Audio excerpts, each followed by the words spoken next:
नमस्कार दोस्तों, जय हिंद, वंदे मातरम। एक बार फिर से आप सभी का बहुत बहुत स्वागत है आपके अपने YouTube चैनल एग्ज़ाम ट्रिकी 2.0 में। दोस्तों, सीटेट 2024 आप सभी को पता है कि एग्ज़ाम आपका 15 दिसंबर को होने वाला है। तो उससे संबंधित जो भी आपके चाइल्ड डेवलपमेंट के पेडागॉजी के क्वेश्चंस हैं, कुछ ऐसे क्वेश्चन जो आपके पॉजिटिव और निगेटिव वर्ड से आधारित होंगे और आपकी समझ पर आधारित होंगे। पेडागॉजी के क्वेश्चन और कुछ ऐसे क्वेश्चन आपको मिलेंगे जो आपको बिल्कुल देखने होंगे और अच्छे से उनको उत्तर उनका देना होगा, क्योंकि पेडागॉजी में आपको हमेशा ऐसे क्वेश्चन देखने को मिलते हैं जहां पर आप गलती करके आते हो। सबसे पहला क्वेश्चन है आपकी स्क्रीन पर, अधिगम के सिद्धांतों में कौन सा शामिल नहीं है? और सीटेट आपको ये नहीं में ही फंसा देता है। इसका विशेष ध्यान रखना है, जब भी नहीं वाला क्वेश्चन आए उसको अंडरलाइन कर लीजिएगा नहीं को, और फिर हमें ध्यान देना है कि यहाँ पर आपके 3 ऑप्शन जो होंगे वो आपके सही होंगे और एक ऑप्शन होगा वो आपका गलत होगा। तो सही ऑप्शन आपको देखने हैं। पहले, शिक्षण के सिद्धांतों के द्वारा ज्ञान का निर्माण भी होता है, बच्चा अनुकरण करके सीखता भी है और बच्चा सक्रिय भागीदारी भी रखता है। प्रत्यक्ष साक्षात्कार जो है शिक्षण के सिद्धांतों में नहीं होता। तो यहाँ पर आपका डी ऑप्शन जो है वो बिल्कुल सही हो जाएगा। दोस्तों, पीडीएफ के लिए अगर आपको पीडीएफ चाहिए तो टेलीग्राम ग्रुप जिसका नाम है आप सभी को पता होगा, exam tricky for special education, तो इसको आप ज्वाइन कर सकते हैं, जहां पर आपको पीडीएफ ये शेयर कर दी जाएगी और विद उत्तर के साथ में उत्तर भी नीचे आपको दिया होगा। ठीक है, इसके बाद में बात करते हैं, विद्यार्थियों के सीखने के लिए अध्यापक का मुख्य उद्देश्य क्या होना चाहिए? विद्यार्थियों के सीखने के लिए, विद्यार्थियों को कुछ भी सिखाया जा रहा हो तो वहाँ पर अध्यापक का उद्देश्य क्या होना चाहिए? क्या रैंकिंग देना? ये आपका, अगर रैंकिंग देने की बात करें तो ये आपका होता है निगेटिव सेंस में जाता है। ठीक है, रैंकिंग नहीं दी जाती बच्चे को। इसके बाद में विद्यार्थियों की समझ और भ्रम को समझना, पास फेल का निर्णय लेना, बिल्कुल नहीं दोस्तों, पास फेल नहीं बच्चे को किया जाता। कठिनाई के स्तर का निर्धारण, अगर हम बात करें विद्यार्थियों की समझ को समझना और भ्रम को समझना, तो यहाँ पर आपका बी ऑप्शन जो है वो बिल्कुल सही हो जाएगा। ये भी आपका नेगेटिव हो जाएगा, ये भी आपका नेगेटिव हो जाएगा। तो यहाँ पर बी ऑप्शन आपका बिल्कुल सही हो जाएगा। चैनल पर पहली बार हैं, सब्सक्राइब करने के बाद में बेल आइकन में ऑल का ऑप्शन प्रेस कर लीजिएगा और सभी मित्रों तक एक बार वीडियो को शेयर ज़रूर कर दीजिएगा। नेक्स्ट बात करते हैं, बालकों में भाषा के विकास के लिए सबसे महत्वपूर्ण कौन सा समय होता है? यदि बालकों में भाषा का विकास करना है, लैंग्वेज डेवलपमेंट करनी है, तो सबसे महत्वपूर्ण समय कौन सा है? शैशवावस्था, प्रारंभिक बाल्यावस्था, मध्य बाल्यावस्था या किशोरावस्था? तो देखिए, अगर हम लोग भाषा के विकास की बात करते हैं तो सबसे महत्वपूर्ण समय आपका प्राथमिक या प्रारंभिक बाल्यावस्था होता है। ऐसा क्यों होता है? क्योंकि शैशवावस्था में क्या होता है कि बच्चा बहुत सारी चीज़ों को सीख जाता है, बहुत सारे ऐसे शब्द उनको सीख जाता है, लेकिन वहाँ पर अब बाल्यावस्था में जब बच्चा जाता है तो अनुकरण भी अच्छे से करने लगता है और जैसा कि आप बोलते हो वैसा भी वो भी बोलना प्रारंभ कर देता है। तो भाषा का निर्माण प्रारंभिक बाल्यावस्था, बी ऑप्शन आपका बिल्कुल सही हो जाएगा। नेक्स्ट क्वेश्चन जीन पियाजे से दोस्तों है, और जीन पियाजे से क्वेश्चन है। अब इसका उत्तर तो आप लोगों को पता ही चल जाएगा। कह रहा है कि कौन से सिद्धांत में ये कहा गया है कि बच्चे सक्रिय रूप से अपने ज्ञान का निर्माण करते हैं? बच्चे सक्रिय रूप से अपने ज्ञान का निर्माण करते हैं, कौन से सिद्धांत में ये कहा गया है? तो दोस्तों, ये कहा गया है आपके पियाजे के संज्ञानात्मक विकास के सिद्धांत में। पियाजे के संज्ञानात्मक विकास के सिद्धांत में ये कहा गया है आपके पियाजे के संज्ञानात्मक विकास के सिद्धांत में, जहाँ पर इन्होंने 4 अवस्थाएं बताई थी और जो ये पियाजे थे ये कहाँ के निवासी थे, आप सभी को कमेंट सेक्शन में बताना है। ठीक है, जीन पियाजे कहाँ के निवासी थे ये आप सभी को कमेंट सेक्शन में बताना है। नेक्स्ट हम बात करते हैं अधिगम। देखिए ये इसके फोल्डिंग, यहाँ से क्वेश्चन आपका 100% एक क्वेश्चन आपके सीटेट में यहाँ से पूछा जाता है इसके फोल्डिंग से। ठीक है, तो बात करते हैं अधिगम में इसके फोल्डिंग क्या है। इसके फोल्डिंग को ही हम लोग क्या बोलते हैं, पाण बोलते हैं, या इसी को हम लोग क्या बोलते हैं, इसी को हम लोग ढांचा भी बोलते हैं, इसी को हम लोग ढांचा भी बोलते हैं। तो बच्चों को संकेत देना और आवश्यकता अनुसार सहायता प्रदान करना, प्रेरणा प्रदान करना, अनुकरण या निगरानी करना। देखिए पाण या ढांचा, पाण का मतलब ही होता है किसी बच्चे को सहायता देना और धीरे धीरे उस सहायता को कम करते रहना। ठीक है, तो बच्चे को संकेत देना और आवश्यकता अनुसार उसे सहायता प्रदान करना। यहाँ पर आपका ए ऑप्शन जो है वो बिल्कुल सही हो जाएगा। नेक्स्ट हम बात कर लेते हैं संज्ञानात्मक विकास के बारे में पियाजे के अनुसार कौन सा कथन सही है, कौन सा कथन सही है। ठीक है, तो कहता है संज्ञानात्मक विकास का सिद्धांत अधिगम स्थिर होता है। अभी आप लोगों ने जैसे कि पढ़ा, अभी आपको बताया गया कि जो अभी आपको पियाजे के बारे में जब बताया गया था तो वहाँ पर बताया गया था कि बच्चा सक्रिय रूप से अपने ज्ञान का निर्माण करता है। ठीक है, तो अधिगम स्थिर थोड़ी ना होगा। जब सक्रिय रूप से ज्ञान का बच्चा निर्माण करेगा तो अधिगम उसका स्थिर नहीं होगा। विकास एक सतत प्रक्रिया है, बिल्कुल दोस्तों, विकास एक कॉन्टिन्यूअस सतत चलने वाली प्रक्रिया है, बिल्कुल सही हो सकता है। लेकिन और ऑप्शन देख रहे हैं बच्चे निष्क्रिय नहीं भैया, बच्चे निष्क्रिय कैसे होंगे, जब वो अपने ज्ञान का निर्माण स्वयं से कर रहे होंगे तो बच्चा निष्क्रिय भी नहीं होगा। विकास और अधिगम असंबंधित होता है, तो ऐसा भी असंबंधित लिखा है तो ये भी आपका गलत हो जाएगा, ये होता है संबंधित। यहाँ पर आपका बी ऑप्शन सही हो जाएगा, विकास एक सतत प्रक्रिया है, बी ऑप्शन आपका बिल्कुल सही हो जाएगा। दोस्तों अगर वीडियो अच्छी लग रही हो, भाई बहन जितने भी हमारे भाई बहन जुड़े हैं, तो एक बार चैनल को सब्सक्राइब कर लीजिएगा और वीडियो को लाइक ज़रूर कर दीजिएगा। शेयर तो आप लोग कर ही देते हो, मुझे पता है, और आप सभी का बहुत बहुत धन्यवाद। आप सभी वीडियो को वॉच कर रहे हैं, देख रहे हैं। अधिगम में अधिगम अवसर क्या तात्पर्य है, अधिगम में अधिगम अवसर का क्या तात्पर्य है। छात्रों को सीखने के लिए अधिक समय देना, सीखने के लिए उपयुक्त वातावरण प्रदान करना। आप देखिएगा अधिगम में अवसर प्रदान करना है, अधिगम में अवसर को प्रदान करना है, तो इसका तात्पर्य पूछा जा रहा है। बहुत ध्यान से क्वेश्चन को देखिएगा, गलत ना कीजिएगा। छात्रों को सीखने के लिए अधिक समय देना, छात्रों के लिए उपयुक्त वातावरण प्रदान करना, अध्यापक द्वारा सख्त, अरे भैया सख्त जो हो जाएगा वो निगेटिव सेंस हो जाएगा अपना। छात्रों को होमवर्क देना, ये भी आपका निगेटिव हो जाएगा। हम सीखने के लिए बच्चे को उपयुक्त वातावरण देंगे, तभी बच्चे का क्या होगा, अधिगम का अवसर मिलेगा और बच्चा बेहतरीन रूप से अच्छी तरीके से सीखेगा। तो बी ऑप्शन को यहाँ पर हम लोग लॉक करते हैं और नेक्स्ट क्वेश्चन की तरफ बढ़ते हैं। कहते हैं कि बाल विकास में प्रारंभिक अनुभवों की भूमिका क्या है।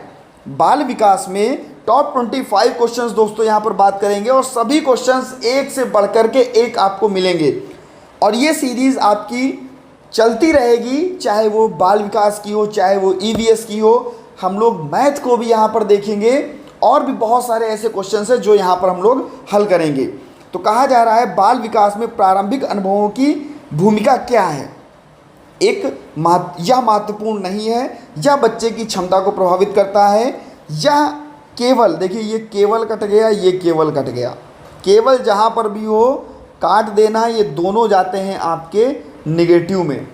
केवल बिल्कुल काट देना, बिल्कुल ही काट देना।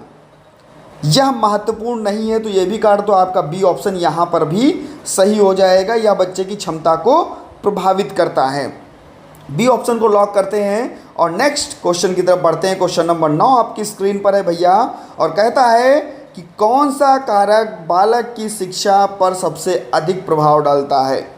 कौन सा कारक बालक की शिक्षा पर सबसे अधिक प्रभाव डालता है। आप हमेशा ध्यान रखिएगा, क्या शिक्षक का ज्ञान, बालक का पारिवारिक वातावरण, पाठ्यक्रम की जटिलता क्यों होगी पाठ्यक्रम में, सहपाठियों का प्रभाव, ये भी नहीं। बालक का पारिवारिक वातावरण, जब बच्चा, देखिए दो चीज़ें, बच्चा वास्तविक वातावरण में है वो सबसे बेहतर है, बच्चे का पारिवारिक वातावरण है वो सबसे बेहतर है। तो यहाँ पर भी बी ऑप्शन को हम लोग लॉक करते हैं। और नेक्स्ट क्वेश्चन 10 की तरफ बढ़ते हैं। अधिगम का सबसे प्रभावी तरीका, अधिगम का सबसे प्रभावी तरीका, अरे अधिगम का सबसे प्रभावी तरीका वही होगा जहाँ पर बच्चा सक्रिय रूप से सीखेगा। अभी आप लोगों को पियाजे के बारे में बताया गया था। अब आप ऐसे ही लगा सकते हो कि पाठ्य पुस्तक आधारित शिक्षा नहीं भैया, व्यवहार आधारित नहीं, अनुकरण द्वारा अधिगम नहीं, सक्रिय अधिगम जहाँ पर होगी, सक्रिय सहभागिता जहाँ पर बच्चे की होगी, बच्चा लर्निंग उतनी बेहतरीन तरीके से करेगा जहाँ पर लर्निंग बाय डूइंग की हम लोग बात करते हैं, बच्चा स्वयं से करके सीखेगा तो सबसे बेहतरीन रूप से सीखेगा। दोस्तों 10 नंबर को लॉक करते हैं और बी ऑप्शन यहाँ पर लॉक होता है। नेक्स्ट हम लोग 11 नंबर के क्वेश्चन की तरफ बढ़ते हैं। कह रहा है कि प्राथमिक शिक्षा में मूल्यांकन का मुख्य उद्देश्य क्या है। अभी ऐसा ही क्वेश्चन आपको सबसे पहले और दूसरे नंबर पर आपको देखने को मिला, जहाँ पर हमने रैंकिंग को भी काट दिया था, जहाँ पर हमने पास फेल की जानकारी को भी काट दिया था, बच्चों के बीच की तुलना को भी हमने काट दिया था। हमें किसी बच्चे की प्रतिस्पर्धा नहीं करानी कि तुम छोटे हो, तुम बड़े हो, तुमको ज़्यादा आ रहा है, तुमको कम आ रहा है, ऐसा नहीं कराना।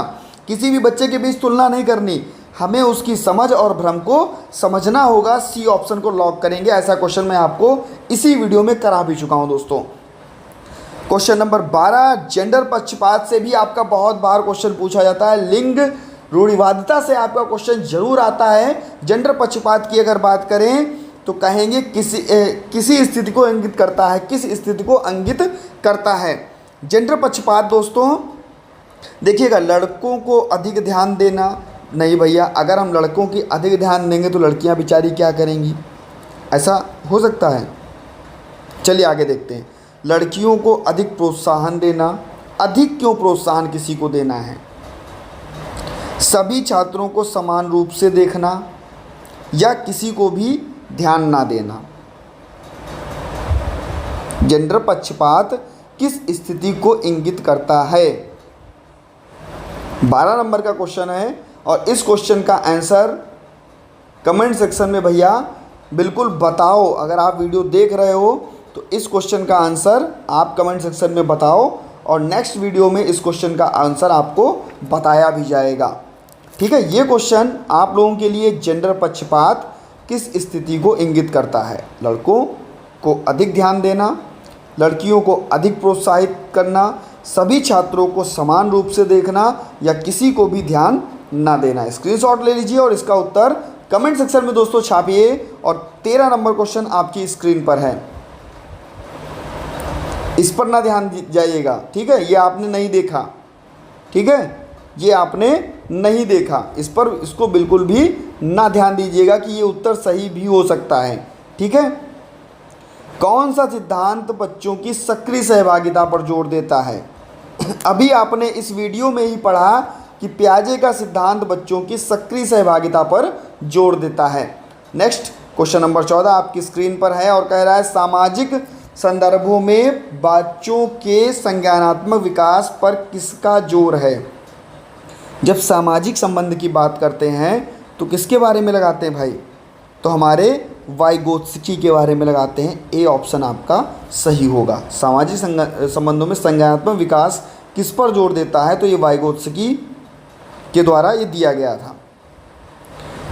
किसका जोर देता है, ये आपका वाइगोत्स्की। नेक्स्ट हम बात करते हैं, अतिरिक्त शिक्षण संवर्धन का क्या अर्थ है। अतिरिक्त शिक्षण संवर्धन का क्या अर्थ है।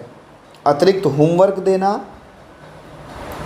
अधिगम में सहारा देना, बच्चों को कठिनाई में डालना, भाई कठिनाई में नहीं डालना। ठीक है, शिक्षकों को पाठ योजना बनाना, भाई सीधी सी बात है, शिक्षण संवर्धन कराया जाएगा तो बच्चे को क्या किया जाएगा, बच्चे को सहारा ही तो दिया जाएगा। होमवर्क आपका नेगेटिव में गया, कठिनाई हम डाल नहीं सकते, बच्चों को पाठ योजना बनाना, शिक्षकों को पाठ योजना, शिक्षक क्यों भाई बनाएंगे जब अधिगम में सहारा दे रहे हैं बच्चों के।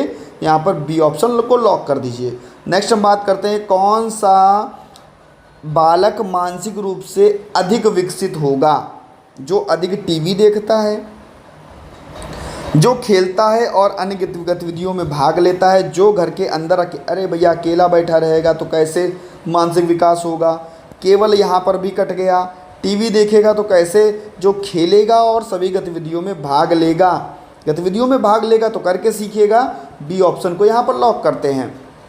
भैया वीडियो अच्छी लग रही हो तो लाइक ज़रूर क्वेश्चन कर दीजिएगा, है ना, और सभी मित्रों तक एक बार वीडियो को शेयर कर दीजिएगा। चैनल पर पहली बार है सब्सक्राइब कर लीजिएगा, बहुत सारी वीडियोस आपका इंतजार कर रही है यहाँ पर। और ऐसे क्वेश्चन आएंगे दोस्तों जो आपको पेपर में देखने को भी मिलेंगे, अभी तो आपको पहली वीडियो देखने को मिल रही है।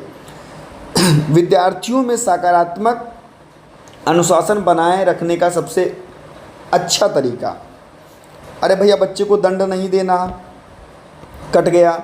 डर पैदा नहीं करना, ये भी कट गया। पूरी तरह से स्वतंत्रता देना या बच्चे को प्रेरणा और प्रोत्साहन देना, बी ऑप्शन को यहाँ पर भी हम लोग लॉक करते हैं। हमें बच्चे को पूरी तरह से स्वतंत्रता भी नहीं देनी, दंड तो बिल्कुल देना ही नहीं, बच्चे में डर तो बिल्कुल पैदा ही नहीं करना, प्रेरणा देना और उसे प्रोत्साहित करना, बी ऑप्शन को लॉक करते हैं। क्वेश्चन नंबर 18 आपकी स्क्रीन पर, मूल्यांकन के दौरान सबसे अच्छा दृष्टिकोण क्या होना चाहिए। देखो केवल वाला ऐसे ही काट दो, ठीक है, केवल वाला ऐसे ही काट दो। परीक्षा के आधार पर शिक्षा देना, ये भी तो नहीं है। अभी आपको मैंने बताया कि परीक्षा नहीं लेनी बच्चे की, और लेनी भी है तो भैया उसको रैंकिंग नहीं देनी, दोनों चीज़ें होनी नहीं चाहिए। देखो तीसरा क्या है, उनकी गलतियों के दंडित करना, अरे मारना पीटना नहीं है भैया, ये आपके ऑप्शन तो ऐसे ही कट गए। बी ऑप्शन, विद्यार्थियों की प्रगति का विश्लेषण करना और उन्हें फीडबैक देना, ठीक है, उन्हें फीडबैक देना, आपका बी ऑप्शन सही हो जाएगा। नेक्स्ट क्वेश्चन आपकी स्क्रीन पर, कौन सा अधिगम सिद्धांत बालकों में अनुकरण पर आधारित है। कौन सा अधिगम सिद्धांत बालकों में अनुकरण पर आधारित है। देखो आप लोगों ने सुना होगा बोबो डॉल वाला सिद्धांत, बोबो डॉल वाला सिद्धांत जो कि दिया था बेंडूरा जी ने, और इन्होंने इनका सामाजिक अधिगम का जो सिद्धांत था, इन्होंने कहा था कि बच्चा अनुकरण के द्वारा यानी कि अनुकरण को हम लोग क्या बोलते हैं, नकल करके, बच्चा अनुकरण के द्वारा या अनुकरण को ही हम लोग नकल करके बोलते हैं, नकल करके सीखता है। तो जैसा समाज में उसको देखने को मिलेगा वैसा वो करेगा। बोबो डॉल पर इन्होंने प्रयोग किया था, बी ऑप्शन आपका, बी फॉर बोबो डॉल सही हो जाएगा। नेक्स्ट क्वेश्चन आपकी स्क्रीन पर है, सीखने की प्रक्रिया में कौन सा कारक सबसे महत्वपूर्ण है। जब बच्चा सीख रहा होता है तो क्या अनुशासन, बुद्धिमत्ता, ध्यान और रुचि। जब बच्चे की रुचि होगी, सीखने में रुचि होगी बच्चे की, तो सबसे महत्वपूर्ण होगा, ए ऑप्शन आपका सही हो जाएगा। नेक्स्ट हम बात करते हैं, बालकों की रचनात्मकता को बढ़ाने के लिए शिक्षक क्या कर सकता है। क्रिएटिविटी बच्चे की बढ़ाई जा रही है, रचनात्मकता को बढ़ाया जा रहा है, तो शिक्षक क्या करेगा, बच्चों को निर्देशित करना, उनकी कल्पना को बढ़ावा देना, सख्त नियम लागू करना। अरे सख्त नियम क्यों लागू करना भाई, अनुशासन को भी प्राथमिकता नहीं देना, बच्चों को निर्देशित करना। अरे सबसे पहले बढ़िया है कि उनकी कल्पनाशीलता को बढ़ाओ, उनकी कल्पनाशीलता बढ़ेगी तभी तो उनको क्रिएटिव होंगे बच्चे, तभी तो वो नई चीज़ों का समावेशन कर पाएंगे। यहाँ पर भी बी ऑप्शन आपका लॉक होगा। नेक्स्ट आपकी स्क्रीन पर है क्वेश्चन, कह रहा है कि बच्चों के सीखने में संस्कृति और सामाजिक संदर्भ की क्या भूमिका है। बच्चों के सीखने में संस्कृति और सामाजिक संदर्भ की क्या भूमिका है, या सीखने पर प्रभाव नहीं डालता, या सीखने को आकार देता है, या केवल ये तो काट दो पहले ही, यह सीखने को आकार देता है, बी ऑप्शन आपका सही हो जाएगा। केवल जहाँ पर भी मिले तुरंत काट देना, नेगेटिव में जाता है। नेक्स्ट क्वेश्चन, कौन सा सिद्धांत कहता है कि बच्चे सक्रिय रूप से सीखते हैं। बस देख लो, अभी बताया था पियाजे का सिद्धांत और पियाजे का संज्ञानात्मक विकास का सिद्धांत जो सक्रिय भूमिका निभा रहा था बच्चा, बी ऑप्शन सही हो जाएगा। नेक्स्ट क्वेश्चन आपकी स्क्रीन पर है 24 नंबर, सीखने का स्थानांतरण क्या है। सीखने का स्थानांतरण क्या है? सीखी हुई जानकारी को नई स्थिति में लागू करना, नई जानकारी को, अरे भूलना का है। जब सीखने का स्थानांतरण का मतलब ही है कि हम एक स्थिति से दूसरी स्थिति को बना रहे हैं। तो शिक्षण को पूरा करना, नई अनुशासन से संबंधित नहीं, सीखी हुई जानकारी को एक नई स्थिति में लागू करना, ए ऑप्शन आपका सही हो जाएगा। लास्ट क्वेश्चन दोस्तों इस स्क्रीन पर है, और वीडियो अच्छी लगी हो तो वीडियो को लाइक ज़रूर कर दीजिएगा और सभी मित्रों तक एक बार वीडियो को शेयर कर दीजिएगा। चैनल पर पहली बार हैं सब्सक्राइब जरूर कर लीजिएगा। मॉडलिंग का क्या अर्थ है? अनुकरण द्वारा शिक्षा, अध्ययन का अनुकरण, पर्यवेक्षण द्वारा सीखना या स्वतंत्र अधिगम। मॉडलिंग क्या होती है?